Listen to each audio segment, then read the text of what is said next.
السلام علیکم، آپ دیکھ رہے ہیں آئی کے نیوز۔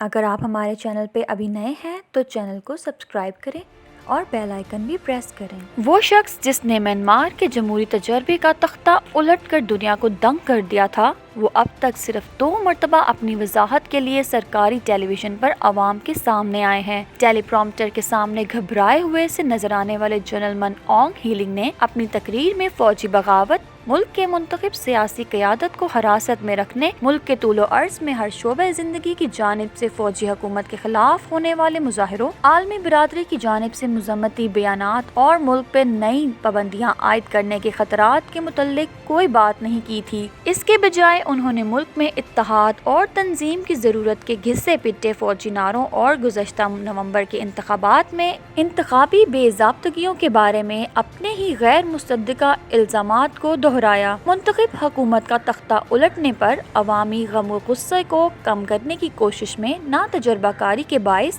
ان کی واضح بے چینی کے علاوہ من اونگ ہیلنگ نے اس خطرناک بحران کے متعلق بھی کوئی آگاہی نہیں دی۔ جو افراد غیر متوقع طور پر بہت بڑی تعداد میں آنگ سان سوچی اور ان کی سیاسی جماعت national league for democracy NLD کے حق میں ووٹ ڈالنے کے لیے نکلے تھے، ان کے نزدیک فوج کی جانب سے طاقت کے ذریعے اقتدار پر زبردستی قابض ہونا فوجی بغاوت ہے، جسے پہلے ہی عوام نے گزشتہ انتخابات میں رد کر دیا تھا۔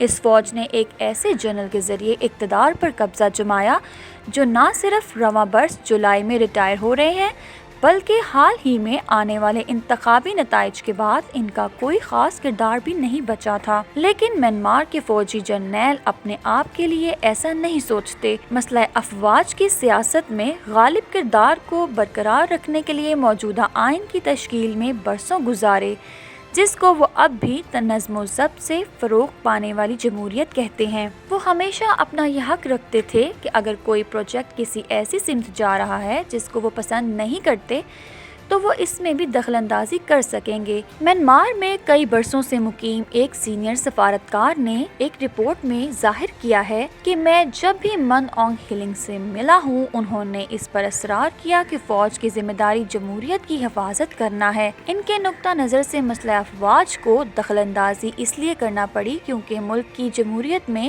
بے ضابطگیاں تھیں۔ یہ ان کا موقف ہے۔ وہ سمجھتے ہیں کہ انہوں نے آئین کے مطابق قدم اٹھایا ہے۔ میرے خیال میں وہ سمجھتے ہیں کہ باقی دنیا بھی سمجھ جائے گی۔ وہ یہ نہیں سمجھتے کہ جو کچھ انہوں نے کیا ہے وہ فوجی بغاوت ہے۔ میانمار کا سن 2008 کا آئین ملک کی قانون ساز اسمبلی نے چند نمائندوں کے ذریعے سابقہ فوجی دور حکومت میں تیار کیا تھا۔ اس آئین میں اصلاح مسئلہ افواج کے لیے استعمال کی گئی ہے اور یہ فوج کو ضمانت دیتا ہے کہ ملک کے ایوان بالا اور ایوان زیریں میں 1/4 نشستیں ان کی ہوں گی اور اس بات سے بالاتر کہ کس جماعت کی حکومت ہوگی۔ ملک کے 3 اہم اور طاقتور وزارتیں دفاع، خارجہ امور، داخلی امور بھی ان کے پاس ہوں گی۔ آئین کے مطابق وہ صوبائی انتظامیہ کے بھی بیشتر معاملات دیکھیں گے۔ اس آئین کے مطابق آنگ سان سوچی کے علاوہ کوئی بھی سیاسی رہنما جس کے اہلیہ یا بچے غیر ملکی ہوں گے ملک کا صدر نہیں بن سکتا۔ مجھے یاد ہے کہ 2006 کے آخر میں اس آئین کی مسودہ سازی کے عمل کے آغاز پر میں نے اس وقت کے وزیر اطلاعات سے یہ پوچھا تھا کہ میانمار جمہوریت کے راستے پر چلنے کے لیے کن مثالوں کو مشعل راہ بنانا چاہتا ہے، اور انہوں نے مجھے بہت مخلصانہ طور پر بتایا تھا کہ وہ انڈونیشیا میں آمرانہ حکومت کو ایک مناسب ماڈل کے طور پر دیکھتے ہیں۔ لہٰذا جب میانمار میں فوجی جرنیلوں نے آنگ سان کی رہائی کے بعد 2010 کے آخر میں ملک میں جمہوری دور حکمرانی کا آغاز کیا تو ان میں سے یہ توقع کی گئی تھی کہ وہ اس نظام کو اپنی چھڑی کے نیچے رکھیں گے۔ انہیں توقع تھی کہ ان کی پراکسی پارٹی USDP غیر منتخب فوجی اراکین پارلیمنٹ کے ساتھ مل کر 2015 کے انتخابات میں کافی حد تک بہتر کارکردگی کا مظاہرہ کرے گی اور آنگ سان کی پارٹی NLD کو ایک پارٹی کی حکومت بنانے سے روکنے میں کامیاب ہو جائے گی۔ لیکن وہ بری طرح اپنی شکست پر حیران رہ گئے تھے۔ NLD کی حکومت کی گزشتہ 5 برسوں میں بری حکومت کے بعد USDP کو انتخابات میں اپنی بہتر نتائج کی توقع تھی، لیکن ان کی نشستوں کا حصہ مزید سکڑ کر 7% سے بھی کم ہو گیا تھا۔ یہ کافی حد تک ممکن ہے کہ جنرل من اونگ ہیلنگ اصل میں اس بات پر یقین رکھتے ہوں کہ USDP کی بری انتخابی کارکردگی دراصل انتخابی دھاندلی اور فراڈ کی وجہ سے تھی، اور یہی وجہ ہے کہ ان کی جماعت گزشتہ انتخابات میں اچھی کارکردگی نہیں دکھا سکی، اور جبکہ میانمار کی مسلح افواج نے اپنی طرز کی جمہوریت بچانے کے لیے ملک کے اقتدار پر قبضہ کر لیا ہے، ان کا اگلا قدم کیا ہوگا؟ ان کا فوری چیلنج فوجی بغاوت کے خلاف قومی مزاحمتی تحریک میں بدلتی تحریک سے نمٹنا ہے۔ میانمار میں جو بات سب کے ذہنوں میں ہے وہ یہ ہے کہ کیا بڑی تعداد میں لوگوں کو مارے بغیر ایسا کر پائیں گے جیسا کہ ماضی میں وہ کرتے رہے ہیں، لیکن جنتا کو قانونی سیاسی حکومت کی بحالی کی راہ پر واپس جانے کی ضرورت ہے۔ میانمار کی فوج نے خود کو اپنے زیر سایہ بنائی ہوئی سیاسی جماعت کی انتخابی مقبولیت بحال کرنے کے لیے ملک میں 1 سال کی ایمرجنسی نافذ کر کے وقت دیا ہے۔ البتہ اس دورانیے میں توسیع بھی کی جا سکتی ہے۔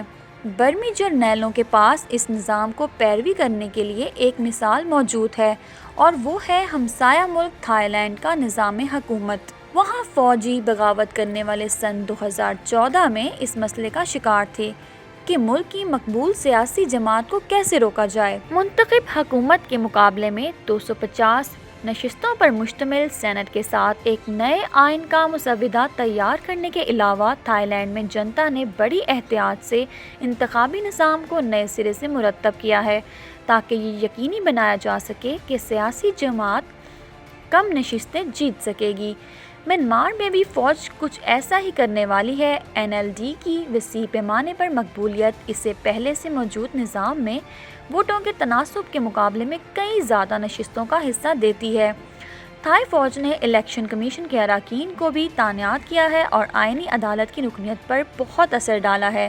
ان دونوں اداروں نے یہ یقینی بنانے میں اہم کردار ادا کیا ہے کہ انتخابی قوانین کی تشریح اس انداز میں کی جائے جس سے فوج کی پراکسی پارٹی کو فائدہ پہنچے، اور یہ کہ عدالتی فیصلے ہمیشہ سیاست میں فوج کے کردار کی مخالفت کرنے والی جماعتوں کے حق میں نہ آئیں۔ میانمار میں فوج اونگ سان سو چی اور منتخب صدر کے خلاف پہلے ہی بہت سے مجرمانہ الزامات عائد کر چکی ہے۔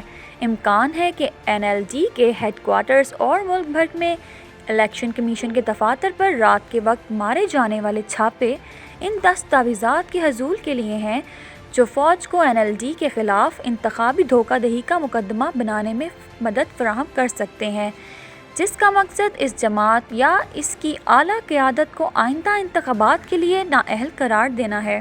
لیکن تھائی لینڈ میں ملک کو حقیقی طور پر تقسیم کیا گیا تھا جب آبادی کا ایک بڑا حصہ اس کے خلاف تھا۔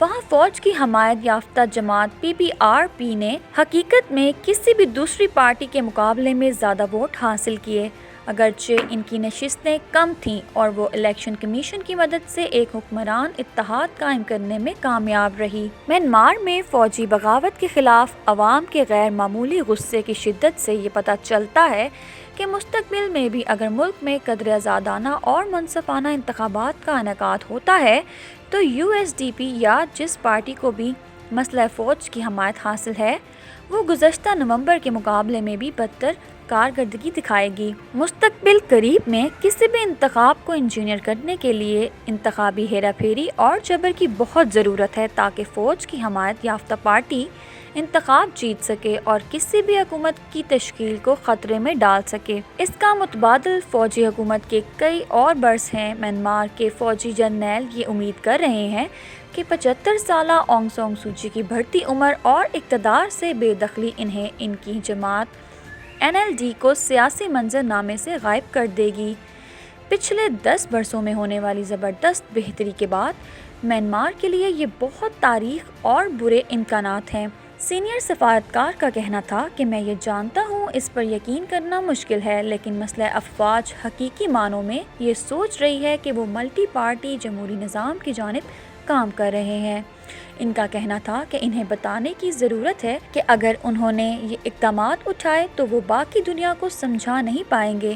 انہیں اس طرح کی مدد اور سرمایہ کاری نہیں مل سکے گی جو گزشتہ ایک دہائی سے ان کے پاس آئی ہے۔ امریکہ میں صدر جو بائیڈن کی انتظامیہ نے پہلے ہی نئی پابندیوں کا اعلان کیا ہے اور یہ کہا ہے کہ میانمار کی فوج اور اس کے وسیع کاروباری مفادات ان کا اثر و رسوخ محدود ہوگا۔ شدید معاشی پریشانی شاید جرنیلوں کو دوبارہ سوچنے پر مجبور کر دے گی، لیکن اقتدار کی شراکت کے انتظام کو تباہ کرنے کے بعد جس نے پچھلے 10 برسوں میں جمہوری نظام کی داغ بیل رکھی، یہ واضح نہیں ہے کہ چاہ کر بھی وہ اپنی فوجی بغاوت سے کیسے پیچھے ہٹ سکتے ہیں۔ اگر آپ کو ہماری یہ ویڈیو پسند آئی ہے تو اسے لائک کریں اور اگر آپ ہمارے چینل پہ ابھی نئے ہیں تو چینل کو سبسکرائب کریں۔